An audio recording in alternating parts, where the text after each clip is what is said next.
What's this? Are we back? Is it back?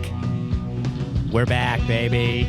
Welcome to Art Bazaar, a podcast that chats with artists of all types to explore the depths of creativity. Brought to you by the Alternative Gallery. We'll be releasing new episodes every Wednesday with bonus episodes dropping randomly. If you like what you're hearing, you can support this podcast by going to thealternativegallery.com and clicking on the podcast tab. I'm your host, Brandon Wonder, creative director of the Alternative Gallery, a nonprofit arts organization in Allentown, PA, run through the efforts of dedicated volunteers. On this episode of Art Bazaar, we're chatting with Mikey Denora, a stained glass artist and member of the Alternative Gallery's Resident Artist Program. You can check out Mikey's work on his website, denoraglass.com, and on Instagram, @MikeyDenoraGlass. He'll be telling us all about his beautiful work as well as some upcoming workshops and classes.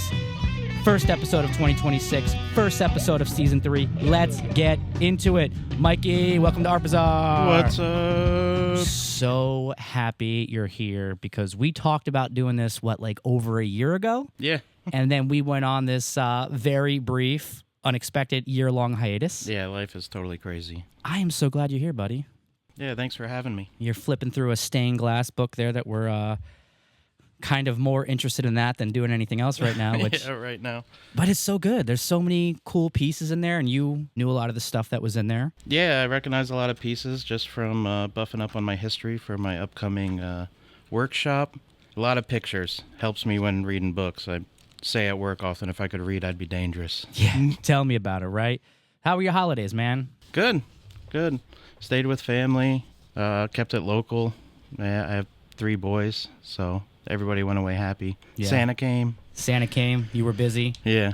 We had the AG holiday party, which was great. That was pretty recent. Yeah, always fun to get together. I really appreciate everybody in the studio. Big support, a lot of inspiration in this building. It keeps me motivated. Yeah, we're so lucky to have this place. And we do that AG holiday party every year for the volunteers and the members and the resident artists here. And it's always cool as it's like a milestone, a mile marker of here's who was at the party last year and then how it's grown in the last year. So It's been really amazing. And we'll be talking with a lot of those people, some of who are new in this new season of Art Bazaar. Which, by the way, Mikey is sporting a mustache that deserves its own 80s detective TV show. It is. Hopefully I can get a photo to share. Yeah, I need a little change. Normally have the beard. I wasn't sure if the world was ready for my chin, but I'm going for it. We were watching this show with Sam Elliott, and I was staring at that beautiful caterpillar, and I just had to do something about my facial hair. Dude, he's got one of the most epic mustaches of all time, dude. And it just keeps getting better with age somehow. Yeah, between that mustache and his voice, just melt my panties. Yes, great reference. Sam Elliott, fuck yeah. So, you're a stained glass artist, the only one we have here in the building. There aren't too many people I know that do stained glass, which is one of the reasons we love having you here. Most people, of course, heard of stained glass, but for those who may or may not know, can you give an overview of what stained glass is and in what circumstances it's used? Yeah, so in its basic form, stained glass is used as a utility to fill window space. Very primitive uses of it. It was ultimately just to block wind in primitive housing structures and stuff. And as it grew and became more of an art form, it was used to tell stories through glass. It can just be used to make the light passing through it more pretty. It can be used in smaller forms as sun catchers, and different gems used create different refractions of light, creating pretty colors on different pieces of furniture throughout your house or other buildings. I mean, basically just a way to make an everyday piece of building structure more beautiful. And now you've been doing a lot of research on stained glass. Can you talk a little bit about how it's actually made? Yeah, so it's ultimately used in sheet glass in its most common form nowadays. It is rolled sheet glass. The molten sand and byproducts used to make glass are rolled out, hardened, and then you cut the sheet into the specific pieces of whatever item you're making. And then those are assembled with either copper foil, then that would be referred to as the Tiffany method. Louis C. Tiffany kind of pioneered that method, or more traditional lead came method, which has its limitations, but is used more structurally and is more of a weatherproof way of making stained glass. It's all assembled piece by piece. You're essentially cutting a jigsaw puzzle out of glass and reassembling it with some form of lead and copper to make a piece that, will last generations. Do you know the process of how they actually color the glass and make designs within different types of glass? So it is used primarily with different metal alkaloids and additives to change the colors. Again, primitively, looking at this book here, a lot of the old glass was made with different variations of copper and, just natural byproducts of the earth, irons and stuff to make the different pigments. Modern glasses, types you typically buy now, are made with frit. Nowadays, stained glass isn't as widely accessible of a medium as it once was. Would you agree with that? Yeah, I agree with that to a point. When would you say was like the peak of stained glass worldwide?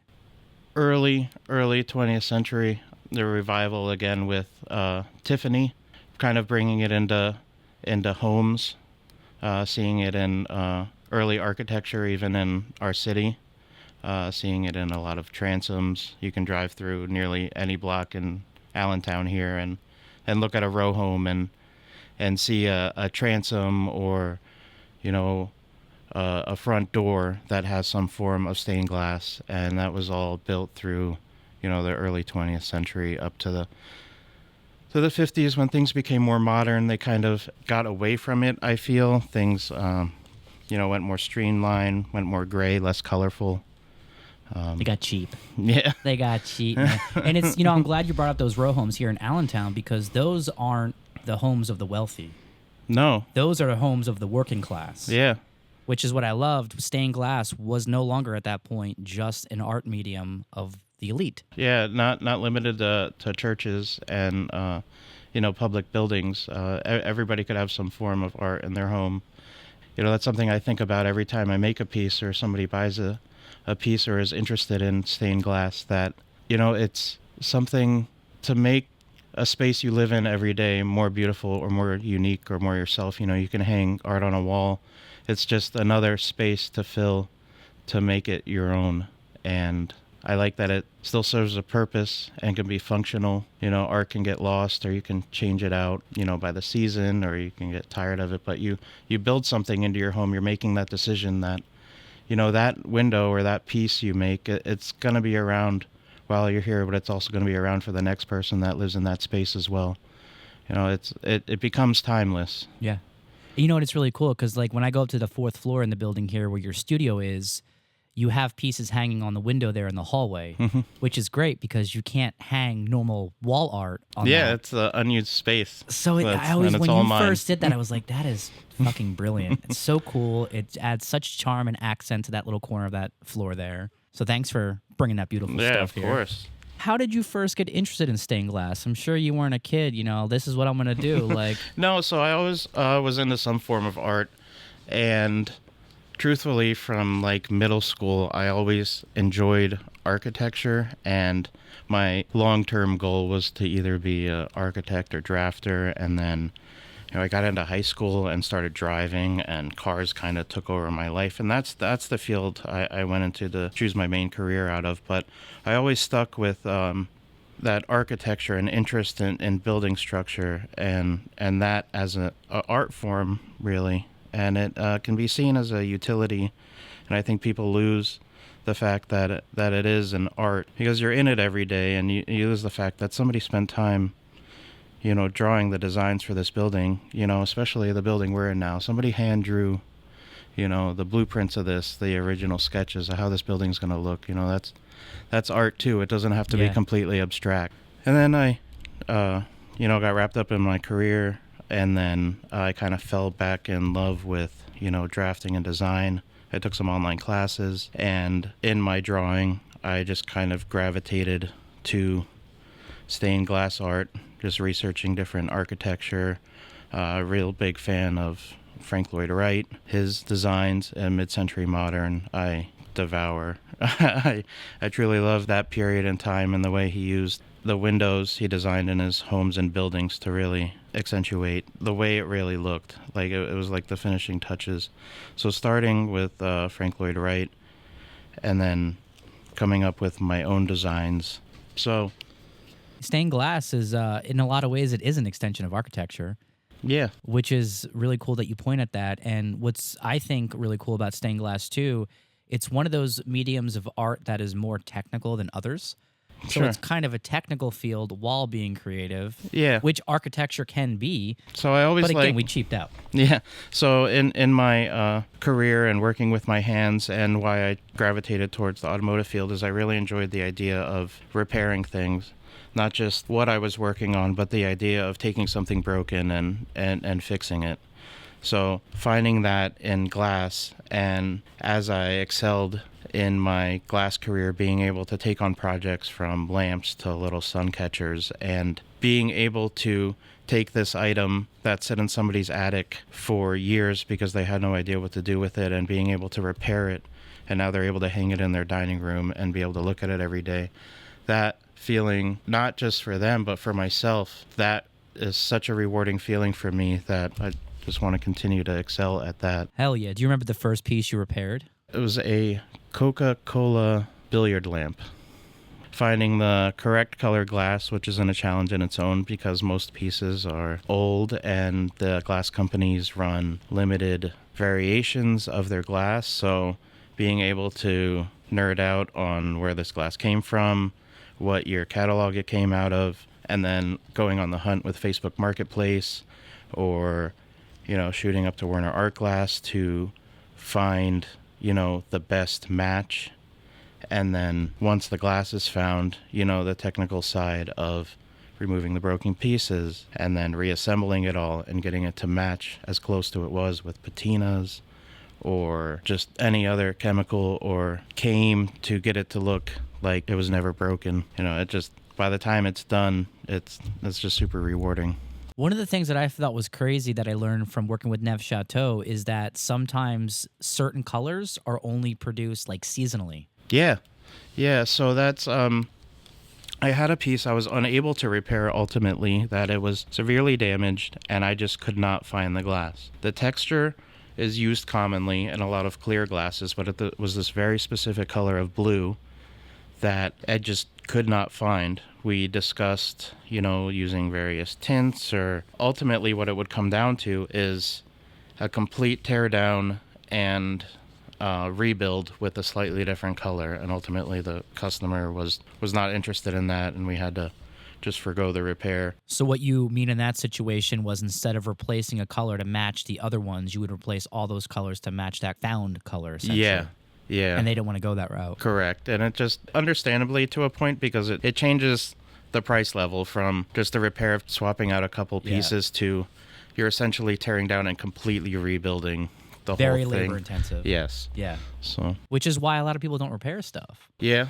Yeah, very true. It is a commitment. You have to really, really love the piece sometimes. And that's what it comes down to, too, with a lot of this stuff, is there's a lot more emotional value than there is actual, monetary value. Correct. And you have to find, it's case by case. Sure. Now, you mentioned Facebook Marketplace before. Do you actually have luck finding stained glass on Marketplace? Oh my gosh, there's so many grandmas or other moms. I don't mean to stereotype necessarily, but that's in my experiences. Everybody has a story. Everybody has a story about how their grandma used to do stained glass, or they used to, and now for health concerns or arthritis or just out of the hobby, they're dumping off all of their stuff, and that's where I scoop it up. So it's like unused materials, finished pieces. What are you finding out there? A mix of everything, really. Wow. A lot of bulk glass, like people will go buy sheets of glass, like I'm gonna do stained glass forever. Yeah. Or they get addicted. They get excited and they overdo it. Yeah, they get excited about buying stained glass, and just the sheets of glass can be so beautiful sometimes. That becomes a collection to a point. I have some sheets up just resting against the windows up there that I don't even want to cut. Like it's a work of art itself. Yeah, There's a studio that I'll reference in the upcoming event, the Fremont Antique Glass Company. They make some of the most beautiful glass I see in the stained glass community, and the way they manufacture the glass is an old hand-blown technique where they make a cylinder, they blow out a big oval bubble, hand-blown glass, and they open up the end and make a cylinder, and they let that harden, and then it gets cut and then put in a kiln to flatten out that circle. Whoa. And Must be a big kiln. yeah, it is. It is. That process has been used for a very long time, but the glass they make from it is gorgeous. Like, I don't want to cut it when I get it. Is that a place you can go and like watch them create the glass? I believe they have, you can schedule like an appointment to come by and see it's done, but they're in Washington. Washington State or DC? State. Oh.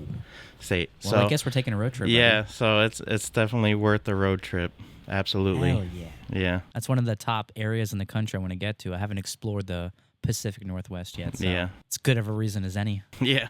Absolutely. So, one of the things I always come across is people who are selling stained glass windows that are removed from a church or wherever, maybe a house. And typically they want so much damn money for it. And they're in such bad states of disrepair that it's like, look, you're going to buy these pieces and have to dump a bunch of money into fixing them up. Is that a common thing you're seeing too? Yes and no. I think a lot of people don't know how much it's worth, so they shoot high. Yeah. And they probably don't know how much work needs to be done to it. Yeah. In my experience personally, I see a mix of people don't know what they have, and it's incredibly cheap, and I scoop it up as much as I can.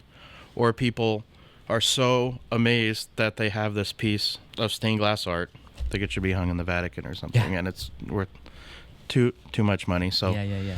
So you're constantly finding that balance, and I think That's how old stuff goes in general. I was gonna say, I think it's that way with just antiques. Yeah. And It's finding either that worth right nothing market. because it's old, or it's old so it's worth tons of money. Yeah, definitely. I think just the antique market in general. Yeah. It's a wacky world. Yeah, for sure. Do you have like a specific type of project or piece that you like to work on? Is there like an ideal project for you?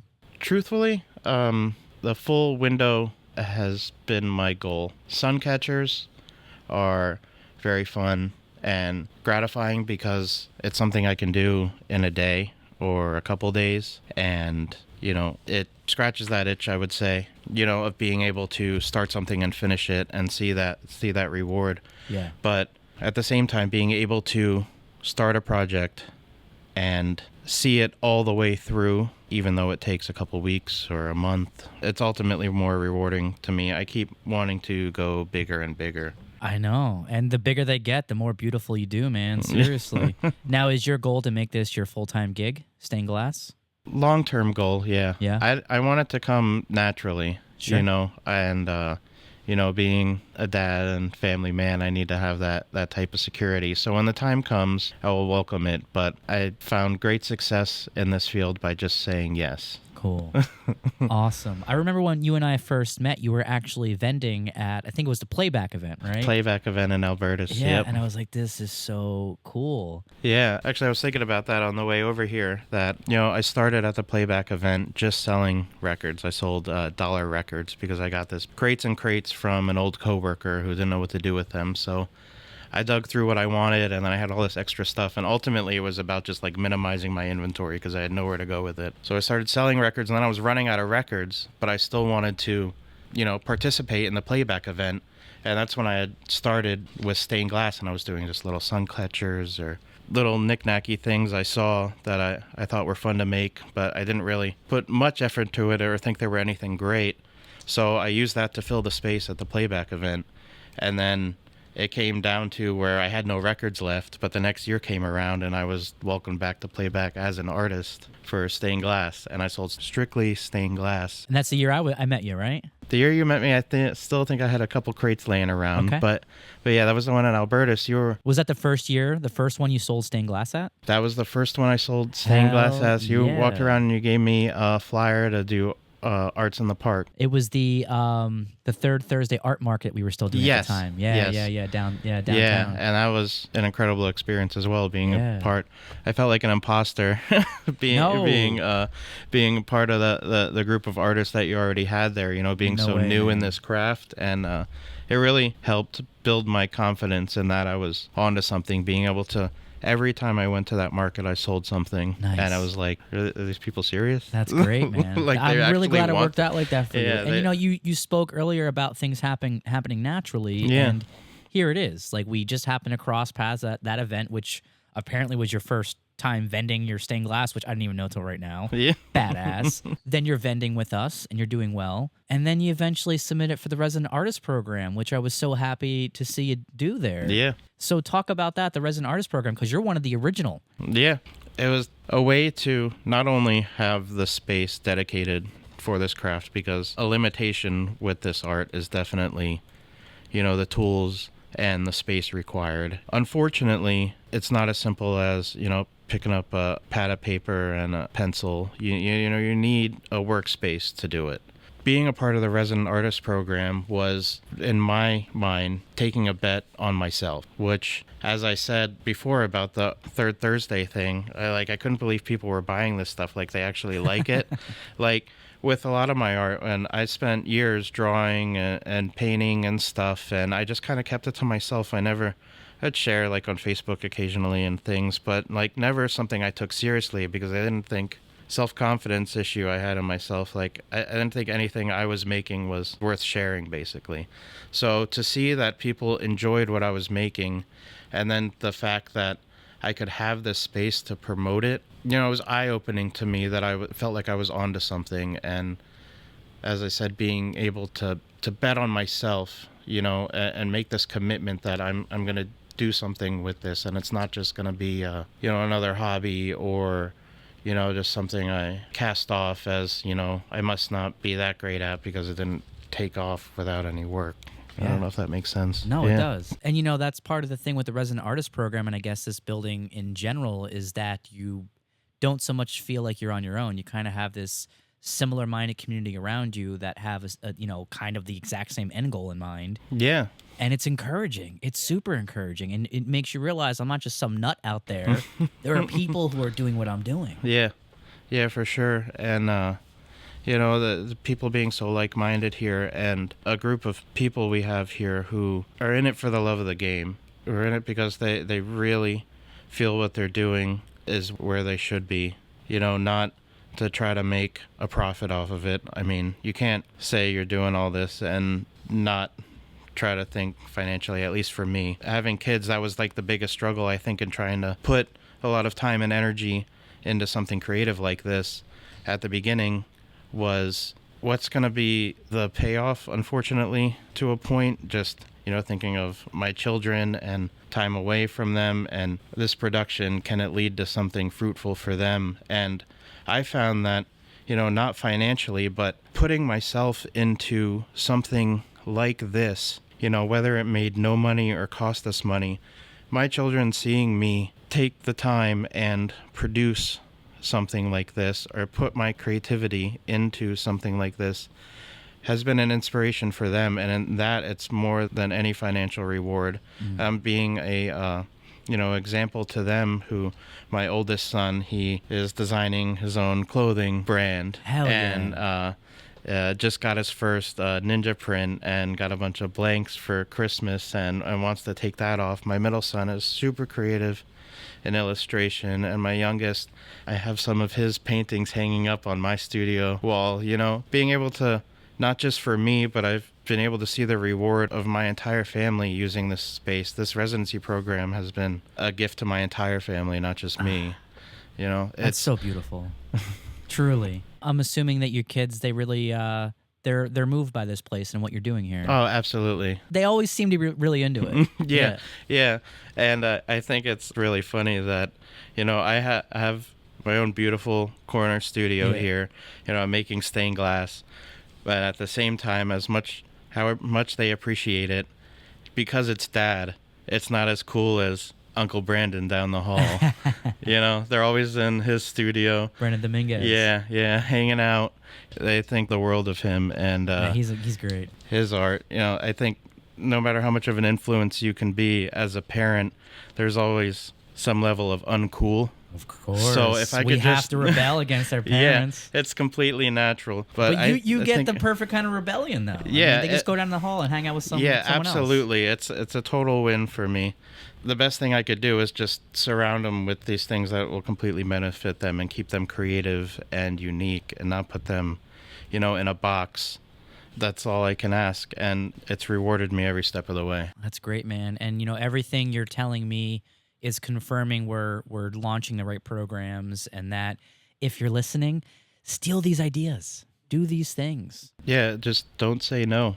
Yeah. If the opportunity arises or you have an idea, don't say no to it. Do it tomorrow. Don't say, I'll think about it or I'll get to it. The time is now. It's funny you mentioned that. I just, over the holiday break, watched a Jim Carrey movie, who I love Jim Carrey. One I had missed somehow. It's called Yes Man. Yeah. And he joins this program where he has to say yes to everything to get used to bringing opportunities into his life. Yeah. It's kind of the same concept. It is. And it's a pretty inspiring movie, by the way. It is. They definitely take it to a comic Jim Carrey level, but ultimately the idea of that movie I do resonate with. Yes. And I do think of that. It's a pretty inspiring movie, I thought. Yeah, yes. And I was surprised. And it kind of is like almost a spiritual successor of Liar Liar in a way. Yeah. I kept feeling like that, right? That's good. That's good that you're able to have these opportunities and take advantage of them. And, if your kids keep on this track, we're going to have to get them their own studio. Yeah, right?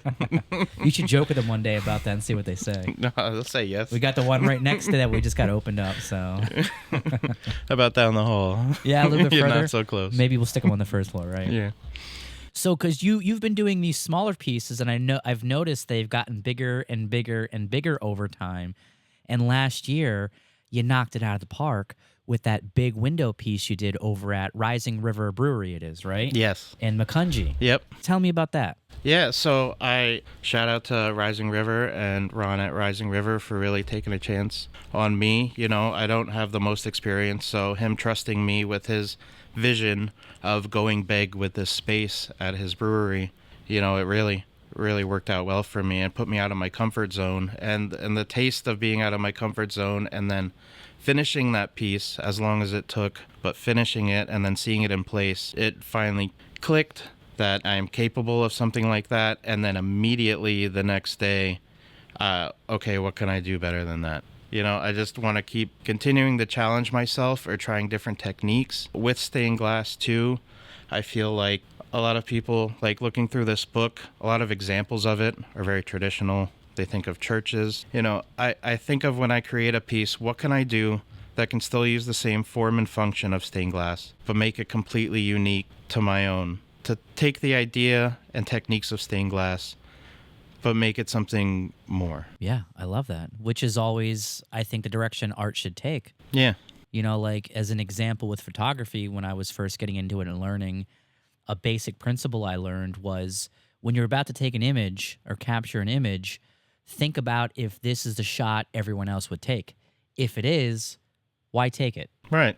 And, to bring stained glass into a very modern world, I think is a really exciting challenge. Yeah, like a popular sun catcher stereotypically can be a monstera leaf. And I kind of said from the beginning, after researching other artists, and they're beautiful in their own right and people love them, but enough people have made them, I will never make one. If it's been done before, I ultimately don't want to make it. People have sent me ideas like, oh, you should make this. This would be pretty. I'd love to have something like this. Buy it from that artist. Yeah. I want to make something that is my own. I want each piece to be something I created, my thought, You have a great philosophy behind it, which I wish more artists had, because I think a lot of artists, or not, I don't want to say a lot, there are a number of artists out there who would be happy to just rip off a design for a quick buck. Yeah. And it's nice to surround myself with people who have more. Yeah, I've enjoyed doing commissions. I've done pet portraits and stuff, and some things similar that people have requested. But I also think when making those things similar, if it gets too close to something I've seen before, it just feels so boring to make too. Sure. Like I want to be excited going into it, making it. Yeah. if it's something I'm not into, I wind up putting it off too, which isn't fair to the person requesting it, because it just goes on the back burner, and that's ultimately, I mean, I could, keep it more professional and they requested it and keep it on schedule and stuff, but like I said, it just gets so boring. But you're an artist, man. You gotta wait until the last possible minute, man. Yeah, yeah. So if anyone is listening to this and might be interested in a commission, how can they contact you? What would you recommend they do? I have a form on my website. It's the simplest way to reach out, and you can send me a message or what you're looking for, or just leave your contact info and I can reach out to you. It's as simple as that, yeah. denoraglass.com. And what kind of stuff do you usually get commissions for? Like lamps? What do you typically get? A lamp or two. It's been a lot of pet portraits recently, which has been super enjoyable because I enjoy pets, but I could take it or leave it. I enjoy the story behind the pet, and unfortunately a lot of them are, my pet passed and I want to remember them. Yeah. But then I know it's a sentimental piece and my heart goes into making it because I know that not just the pet you have, but a pet you want to remember. And I think of that when making it, and I enjoy it more because of that. The emotion behind it, not just, the sentiment. Yeah. Yeah. That's really cool. I actually commissioned a piece from you a while ago. Yes, you did. A blue bee. Yeah, for a friend of mine, which was awesome. It was probably the one and only you'll do of a blue bee, right? Yeah. I mean, any idea, I'd be happy to try to make it. Again, I try to use the same form and function to create a piece that will last a lifetime, but I am definitely not afraid of changing the overall look of something. I want to make it. A lot of my art influence are surrealist and modern art and traditional or Renaissance art that a lot of church stained glass is based out of. I could take it or leave it. I appreciate that it's, a lot of time went into it and I like it. But my enjoyment from art comes from like really weird, goofy shit. I love it. I want to see how you translate that into stained glass. Yeah, man. That's been an ongoing process in how to translate what I would draw on pen and paper and the surrealist stuff I enjoy, and being able to translate that but stay within the boundaries of stained glass, which is the limitations I've been finding more and more difficult but rewarding. The layers involved with surrealist art have been very difficult to try to translate into glass. So sure. Experimenting with that, and it's ongoing. Is that what you're working on right now mainly? Trying? Yeah. I bet it's a lot of fun. Yeah, so I've got two passion project pieces going on right now. One is a skate deck in memory of my skateboarding career, which is less and less as I get older. Hey, it's not too late, man. They just announced Jackass 5. So I know. It's not incredible. Too late, bro. Yeah, on and off. I cruise around with my boys, Cool. Nothing crazy. I don't need to break anything right now, but I still enjoy riding. Anyway, I'm working on a skate deck that I drew the design myself, which is pretty surrealist in itself. If you come by the studio, you can see it's been a constant work in progress up there.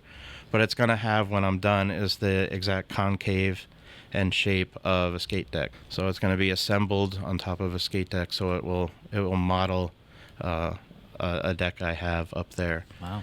And then another one is a TV case, kind of like you have out in the studio. Hell here. Yeah. Yeah, and now you're speaking my language. Yeah, it's my take on the test signal screen. Yes, that's right. You tell me about the color bars. The color bars, but a little more abstract and looks stained glassy. But I might need that one, man. A lot of bright, vivid colors. Well, cool part about that and the resident artist program is when I'm done with it, which I'm about halfway, I'm at the assembly point, which is fairly quick for me. All the glass is cut and ready to assemble.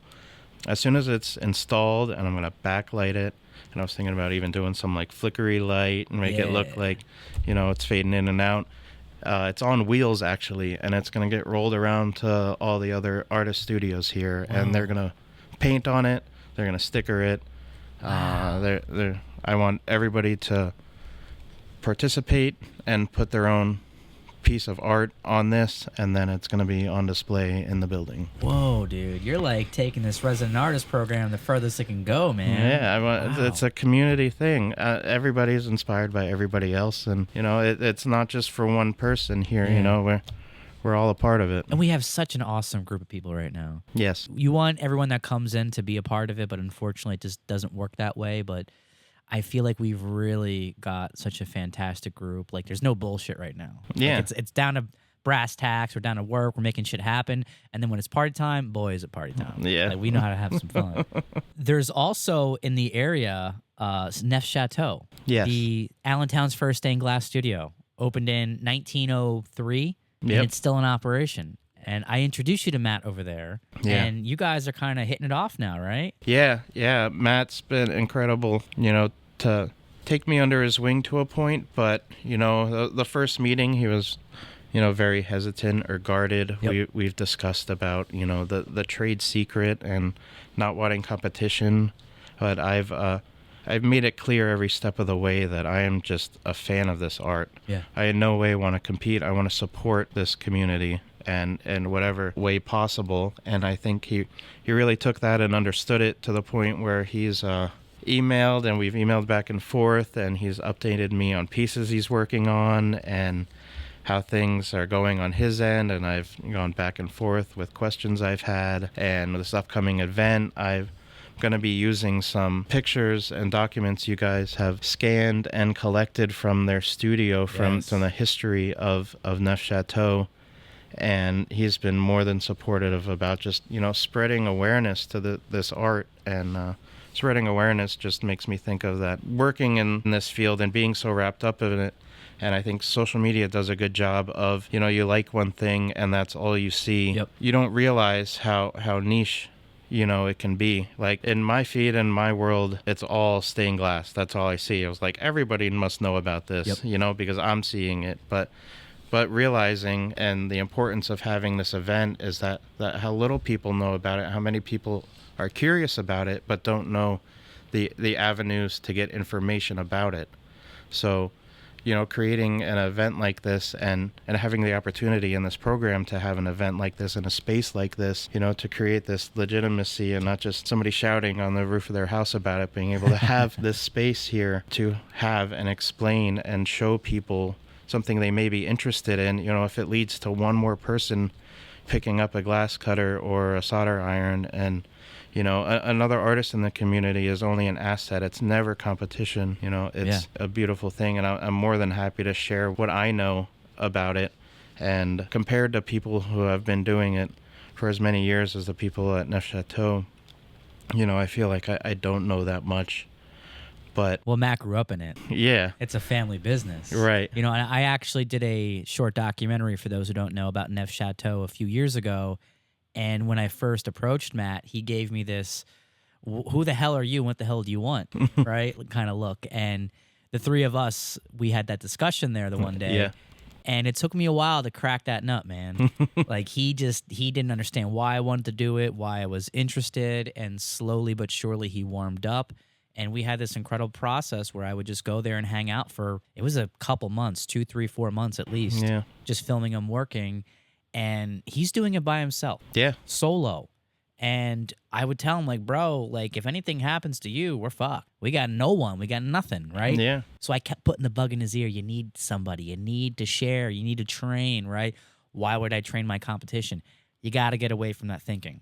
So when I finally got you and him to meet, you got that same thing. Yeah. Now it's the same process where he's warming up. He realizes, like, oh, you're not just out to steal the trade secrets and put me out of business. Yeah, and I think your heart's in it. Yeah, I get a bit of that. Like, my first impression when he was talking about stained glass, like, it's just work. Not that you lose the passion about it, but when you do it every day, I think you lose sight of how beautiful something like that can be. You're so close to it, yeah. Yeah, you're just going to work. Yeah. You're not seeing the beauty in it. So somebody coming from outside, reminding you, I think, that helped it click for him. And, it's been great to be able to be a part of that world, and just a small taste of what he's created or helped create in the local community, which is super important to me.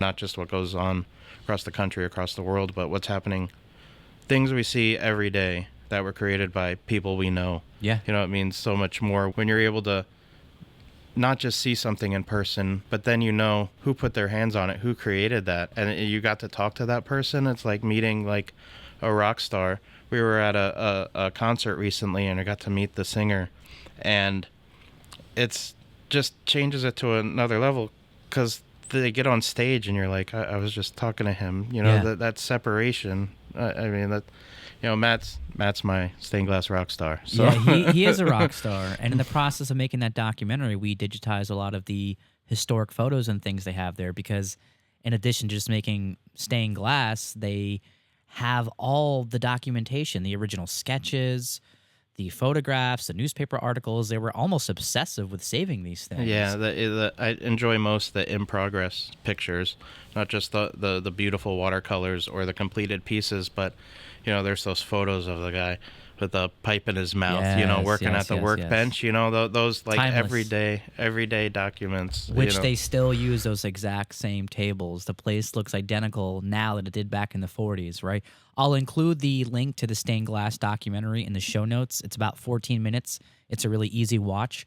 One of my favorite things about that documentary is when people watch it, they look at the world, at least Allentown, where it mainly takes place, they look at it differently. And so many people have told me after seeing the documentary, like, oh my God, I didn't realize how much stained glass was actually in Allentown. Like, you know, the transoms and the houses and things we had discussed earlier. Yep. And it's these things that people pass every single day. Yeah. You know, and my hope with that is not just now they're looking at stained glass, but their next thought is, all right, I'm passing this every day and not noticing it. What else am I missing? Absolutely. Right? To just, you know, change your view a little bit like that. But then there was so much unused materials that we couldn't include in the documentary that we've been bringing it back here to the alternative gallery and digitizing it because we want to do a book. Yeah. Which obviously you said you wanted to be a part of, and that's a passion project for both you and I. Yes. Yeah. And I mean, going through that stuff, how amazing are those materials? Labor of love. I mean, every seemingly insignificant item is beautiful. Like, Yeah. you know, I totally nerd out with history and antiques and collecting to that point, and it's mixing all of those things I love of like old shit and stained glass and the local history, all of my favorite things in one spot. It's almost overwhelming. I loved how much you were just gushing over that stuff, and you were in no hurry to go through it either. Every single photo, every article, you were like, I can't believe this exists. I want to study every molecule of it. Yeah. I noticed that. Yeah, I think, like, not even just the article the piece was written on, but how old the paper has aged. Yes. And the old film used and the paper the film was printed on. Like, I love not just what's on the paper, but every physical part of it. I enjoy. And many of those materials are the only ones that exist on the planet. Yeah, it's the only one. I know. So I feel so lucky to have that. And so, all right, you've been mentioning this workshop and stuff. You're going to utilize some of that stuff. So you have this workshop coming up on Friday, January 23rd at 6 p.m. here at the Alternative Gallery. It's called Stained Glass Through Time, and it's a free workshop. Why don't you tell us what it's all about? Yeah, so it's going to be an evening where you're going to be able to come in and see me create a piece from start to finish. There's going to be some cooking show magic to keep things moving along. So I'm ultimately going to have a couple pieces through various stages of production from just starting to completed, because the real time frame is much longer than 3 hours, which is something I'll talk about at the event, not something you whip together. But I want people to see every aspect of creating it, from picking out the glass and coming up with a design, to cutting the glass, to cleaning. We're going to be using the copper foil method, the Tiffany method, to create it. I'm not going to get into lead came this time, but maybe a future event. So we're going to be creating the piece with copper foil, and then I'm going to do some soldering, and then you'll be able to see that same piece that we started at the beginning of the evening completed by the end. And in between, my wife's been a big help creating a slideshow, putting my thoughts on digital paper, and showing some history behind stained glass from the very first forms of stained glass, or looking at light through glass, to modern times and what we're going to create at the event. And it's not going to be a, sit down and take notes. I want it to be fun. This building is beautiful. You can walk around, explore the area, and I'm just going to keep working. You can come stand over my shoulder. I want it to be, this whole experience to be as transparent and for curious minds as possible. Answer questions. There'll be some stuff going on the projector, have some music. We're just hanging out, making stained glass, looking at some history of stained glass. Dude, it was great. When you first told me about the event, I mean, I jumped all over it, and you immediately had the flyer up, and you had registration on the website. I mean, you were just so excited and so on it. And that, again, it's called Stained Glass Through Time. It's Friday, January 23rd, 6 to 9 p.m. It's free.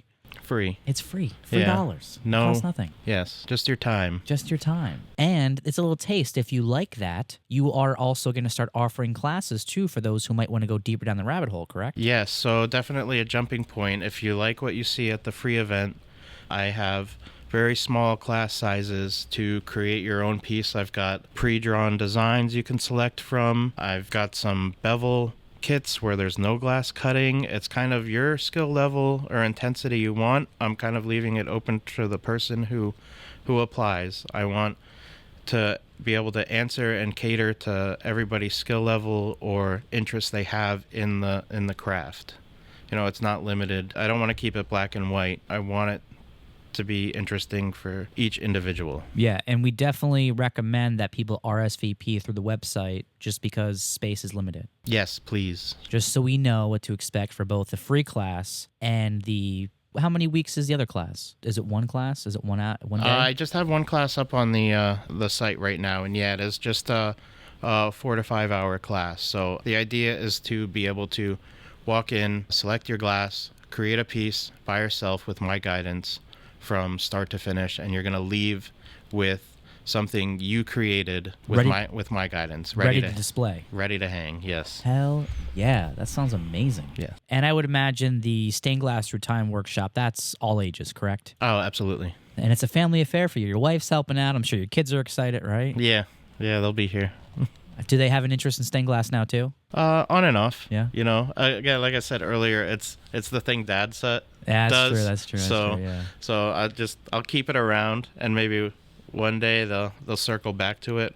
But as of now, they kind of all have their own separate artistic interests. That's really awesome, though, that they have their own thing. Yeah, and I don't want to force anything one way or the other. I leave the doors open. And if they want to walk through them, that's up to them. But I just want to make sure as many doors are open as possible. Yeah, and they're so surrounded by art between you and Brandon Dominguez, being that you're family members. They're seeing this work all the time. Yep. I know they were running around during the open house back in December. Yep. How was that open house for you guys up there? Great. I had a great amount of friends came. I appreciated all the support of my personal friends who came, and just all the other curious bodies that come through. I had that sign up there because I am tucked away in the corner, so I think that helped a lot to just have people walk in and just realize what's going on in that studio. I mean, the open houses, and it's always just a great excuse to be able to hang out here and just chip away at work. Yeah. And, we moved that one to the Saturday. That was actually your idea. Let's do a Saturday one that's like all day. I was like, that's a great idea, Mikey. So props to you on that. Yeah. And do you see like a different audience for open house than, from one open house to the next? Yeah. As more artists have come to the resident program too, they've brought their own group of people, and that collection, people who have come to see me have found new artists they fell in love with, and other resident artists, fans who have come, they've found me, and it's all a mesh. It's just a growing community all around. Everybody benefits from everybody else's growth. Very symbiotic here. Yes. Yeah, and right now we're doing the open houses kind of randomly. They're working out to be quarterly. We don't want to refer to them as quarterly, but it's like 1 month on, 2 months off is kind of how it's working right now. Like, once that becomes too familiar, I think we'll upend it and just change that too, because it gets boring when you do the same thing all the time, right? Yeah, change is good. That's right, yeah. There was something I wanted to ask you earlier, but I forgot. Why do you think it is that churches and temples have been so drawn to stained glass over the years?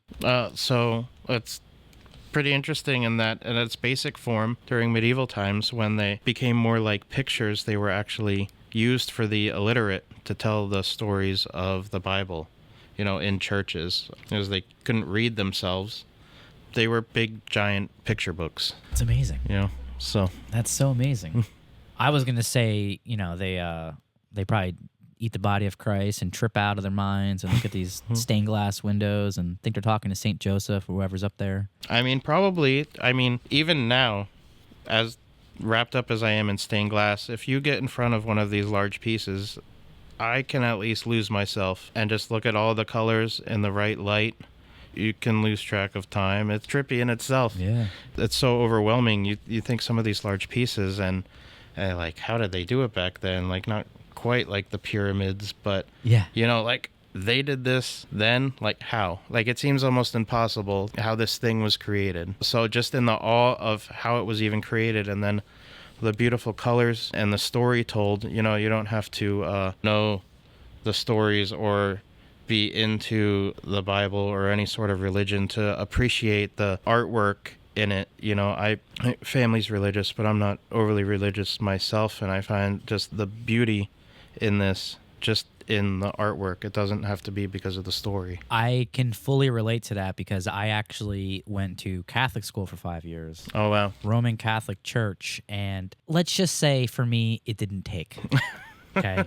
I'm not religious. There was at no point where I was religious. Even as a child in church, it was just god awful. Right? Yeah. And thank God for those stained glass windows. Because if there weren't cute girls for me to look at in the audience, at least I had those beautiful windows to stare at. And a couple years ago, my father passed away unexpectedly, and his funeral was actually held at the funeral home right next to this school that I went to. Oh, wow. And I took the opportunity to go back into the church that I literally hadn't been in since I was a child. Oh, okay. And it was jarring because everything was precisely the same. Oh. Like every speck of dust seemed to be where I left it. The smell was the same, the flooring, the pews. And to revisit those windows was powerful. Yeah. And that's, again, coming from someone who's non-religious. Yeah. So I can only imagine how it is for someone who's deeply spiritual. Sure. Yeah, it's that color, it's so vivid. Like you mentioned, like a smell. That's a big trigger for memories for me, but something so colorful and vivid, it stains like a smell in your mind. Yeah. It makes a lasting memory instead of something in black and white or on a paper. And one of the really fun things that I got to experience when going and doing that Neff-Chattoe documentary is I went to places where they had either fully done windows or repaired windows, and I got to document them. Mm-hmm. So it was like a stained glass scavenger hunt. And it was, no matter how many times I'd see windows, I was so incredibly impressed. And that's where I kind of got the idea. I was like, man, this needs to be a book. This has to be. There's just so much that's here that nobody really knows about. It's too important, I think, to at least to document, to encapsulate that moment in time, even if it's fleeting or would become outdated. There's too much history and documentation behind it to go lost to time. It needs to be put in a single place where it can be distributed more clearly, like this book in front of me. I know. Yeah, books are so important. And no matter how far we go with technology, we're always going to want printed books like that. It's a different experience than looking at something on your phone or a computer or a tablet. Like coffee table books, obviously, you don't even have to read anything. You just look through all the pictures. You thumb through it. It's something to do while you're having a conversation, just like we are right now. Yeah, on top of the glass, books are another point of collection for me. I'm a big book nerd. No, you and I, we're going to do that book, man. You have my word. That's going to happen. You watch. Just my personal collection. That's what I absorb most of the time through audiobooks or reading. It's definitely a big hobby of mine. So what do you hope for the future of stained glass? My great goal would be to have people realize that it's something that they can have in their home. It doesn't have to be this stereotypical millennial gray. I'm a millennial, and that gets brought up whenever somebody talks about home design as that millennial gray. I hate it. Made a point of when we moved to pick colors unique. Being an artist, I got to be a little different. Keep things a little eclectic. Yes, sir. Weird art on the walls. But I want it to be something people look forward to when they come home and to have as enjoyment, instead of just being the space that you spend your time in and you sleep in. It transforms it into something else that's I'm having a hard time trying to describe it when having stained glass in my window. It's like staring at the TV. It's as good as watching a movie to me. That, just the enjoyment after I complete a piece, or even the pieces I have hanging in my home, I can just stand in front of and just stare and lose myself in. As good as any entertainment as art hanging on the wall. And the future of stained glass for me would be to have people realize that they can have something in their home that is beautiful, that will stand the test of time, that is not easily disposable, that will last their lifetime.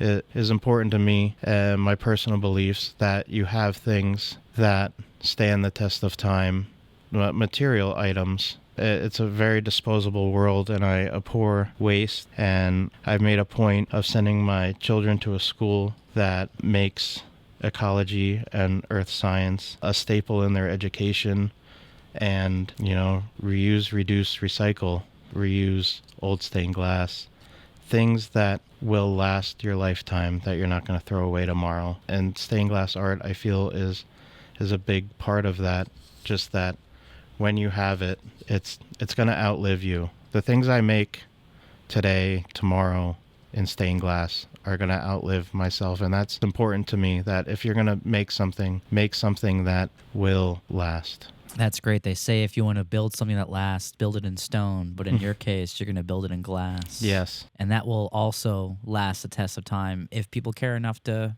keep it around and maintain it. My hope for the future is obviously that, people do take the steps to preserving these beautiful works, which to me, more than anything, it really just comes down to education. People knowing these things are there, why they're special, how to care for them and keep them around.